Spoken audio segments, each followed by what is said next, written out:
पाऊस आला की काही ना काही खावंसं वाटतं. आज आपण बनवून पॅटीस ब्रेडपासून बनवणार आहोत. मिरच्या भाजून घेतले, थोडं मीठ टाकून कुटून घ्यायचं आहे बारीक.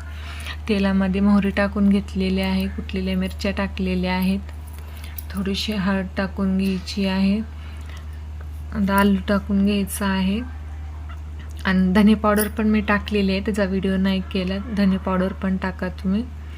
आणि या प्रकारे आपली भाजी झालेली आहे. कोथिंबीर टाकून घेतलेली आहे वरतून. एकदम छान भाजी झालेली आहे. बेसन घ्यायचं आहे, बेसनमध्ये मीठ, थोडीशी हळद, अजवाईन टाकून घ्यायचं आहे. थोडं थोडं पाणी टाकून मिक्स करून घ्यायचं आहे. जास्त पातळ नाही करायचं, मीडियम राहू द्यायचं आहे.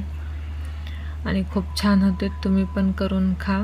एकदम सोपी पद्धत आहे. ब्रेडला अशी भाजी लावून घ्यायची आहे. तुम्ही पावानं बी हे करू शकता, पावाचं पण पॅटीस बनवू शकता. अशा प्रकारे तळून घ्यायचे आहेत. खूप म्हणजे खूप छान लागतं.